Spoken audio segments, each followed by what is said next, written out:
New America. আমার পিছনে যে মূর্তিটা দেখতে পাচ্ছেন এই মূর্তিটার নাম হচ্ছে স্ট্যাচু অফ লিবার্টি। হচ্ছে স্বাধীনতা অর্জনের মূর্তি। এটি ফ্রান্স 1886 সালে স্বাধীনতার শতবর্ষ উপলক্ষে উপহার দিয়েছিলেন। চলে আসছি উদাইবা দাইবা।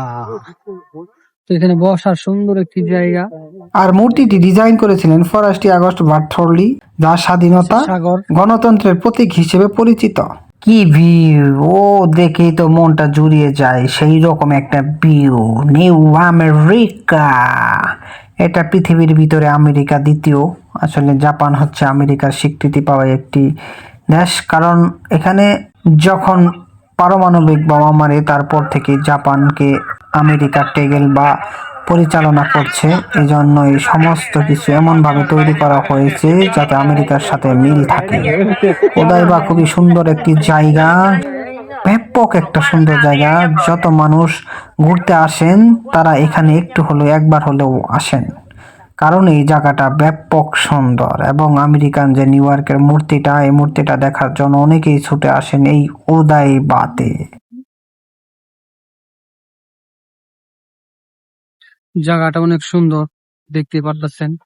দাইবা জায়গাটা আসলে অনেক নীরবতা এবং সুন্দর।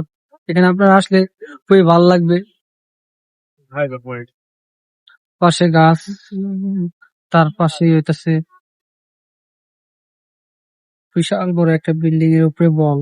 এই বলটা ব্যাপক সুন্দর লাগে বিল্ডিংটা ঘিরে, এবং এই সৌন্দর্যটাকে আমরা ঘিরে রেখেছি। কিন্তু এই সৌন্দর্যটা এত সুন্দর, এত সুন্দর, যেখানে আপনার মনকে মুগ্ধ করে দিবে এবং খুবই ভালো লাগবে, আনন্দময় লাগবে। কারণ সুন্দর সুন্দর জায়গায় ঘুরলে নিজের মন মানসিকতা ভালো থাকে। আমি এগুলো খাই। ধন্যবাদ ভাই। ঠান্ডা দেখছেন উদয়বাতে এইরকম একটা সাবমেরিন দেখবেন যেখানে মানুষ ভ্রমণ করতে পারে। ব্যাপক সুন্দর অস্থির একটা উদয়বাতে এই সাবমেরিনটি দেখে আমার মন জুড়িয়ে গেছে, কারণ পুরাই সাবমেরিনের মতো কিন্তু একটু ট্রাভেল বোট।